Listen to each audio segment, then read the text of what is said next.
Sa update sa patuloy na iringan ng mga opisyal, abay tila nakatikim ng sampal si Marcoleta matapos itong payuhan ni Senator Loren Legarda na mag-aral at kumuha ng master's degree sa National Security. Yan ay matapos sabihin ni Marcoleta na hindi si Tomas Cloma ang nakadiscovery sa Kalayaan Island Group at hindi umano dapat ito ituro sa mga estudyante. Alamin na buong detalye mamaya. At sa ibang balita, sa unang pagkakataon ay isinagawa ng Philippine Air Force kasama ang US Tactical Team ang isang road landing bilang pagpapahusay ng interoperability para sa mga operasyong militar at tulong humanitarian sa panahon ng kalamidad o sakuna, habang ang US Marine Corps naman ay nagsagawa rin ng mga pagsasanay sa Philippine Sea gamit ang kanilang mga F-35 fighter jets. Kaya't para malaman ang buong detalye ay tumutok at makinig na mabuti. Naging mainit ang pagdinig sa Senado kahapon matapos payuhan ni Senator Loren Legarda ang kapwa mambabatas na si Rodante Marcoleta na kumuha ng postgraduate studies sa pambansang seguridad upang maunawaan umano ang kasaysayan ng Spratly Islands. Ito ay kasunod ng ibang paniniwala ni Marcoleta sa pagkakatuklas sa Kalayaan Island Group ng Pilipinong adventurer na si Tomas Cloma na binanggit na noon ni Senate President Ping Lacson. Tomas Cloma is the one who discovered Spratly Islands. And as the discoverer, he owns it. So dinonate niya sa Pilipinas, and this was formalized by President Marcos Sr. As a matter of fact, sabi niya, this was also formalized by the arbitral ruling. He was referring to the 2012 arbitration in the South China Sea arbitration. Yun ba yung pagkakaalam natin that Tomas Cloma was the one who discovered the Spratly Islands? Tomas Cloma is a seafarer, he's not a discoverer. Ang dami kasing ang daming mga disinformation and misinformation Paano nilang sasabihin na somebody donated this to the government? But this is not the whole point now Alam niyo, 4 na territories ng ating Spratly Islands, are already territories of the Philippines. Simply because we occupied them. Tayo nag-occupy na dito Tila sinampal si Marcoleta matapos sabihin ni Senator Legarda na hindi pa umanuhuli ang lahat para kumuha ng master's degree sa pambansang seguridad kahit nabatikang abogado na anya si Marcoleta. Dagdag pa ni Legarda, iyon ang katotohanan sa kasaysayan. So kayo po, it's never too late to take up GSC. It's never too late to take Masters in National Security. Provided Batikan na abogado na kayo. Provided they will exclude the Tomas Cloma issue. Bakit?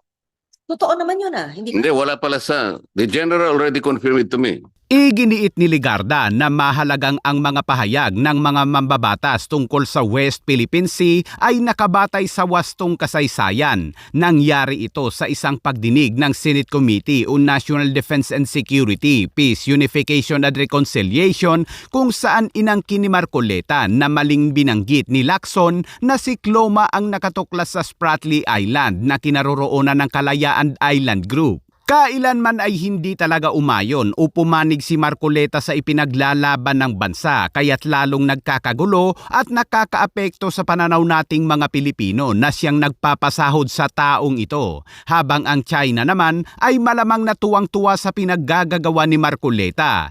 Hindi natin alam kung bakit nagkakaganito si Marcoleta dahil tila hindi pa naman ito ulyanin. At sa ibang balita naman mga kabayan, nagsagawa ng isang aktibidad sa alternatibong landing zone ang Sandatahang Lakas ng Pilipinas kasama ang United States Special Tactical Team sa Bypass Road sa Lawak, Pangasinan kahapon.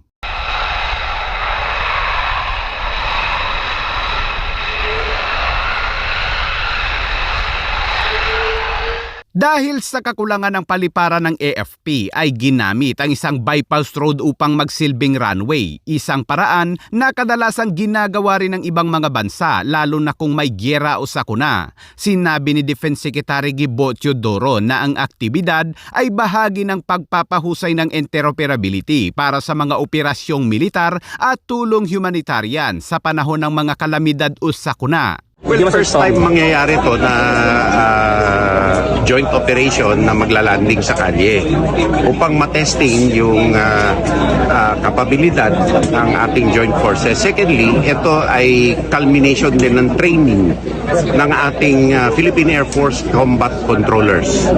So, skills upgrading ito and interoperability ng ating mga puwersa. Puwersang Amerikano, puwersang Pilipino. So, ito ay unang beses na nangyari dito, no, sa bansa na to. Alam naman natin na hindi kadamihan ng lugar may airport or binabaha yung airport. Kaya naalam din natin at nakakapag-aral tayo ng kapabilidad na maghanda sa militar na pamamaraan para sa maraming bagay mula combat hanggang humanitarian assistance pag time ng bagyo. Kasi nakikita natin nangyayari ito sa maraming bansa, kalye ang ginagamit. Hindi lang naman pang kotse, kung pwede naman pang eroplano, bakit hindi? Ito ay nireport na lang sa akin, dito ang nakita nila, napili nila na magiging safe at yung kalsada kaya. So, at pangatlo, ang pangangailangan nito sa total defense ng Pilipinas or kung meron na naman na pwedeng gawin ay at least alternate for humanitarian assistance.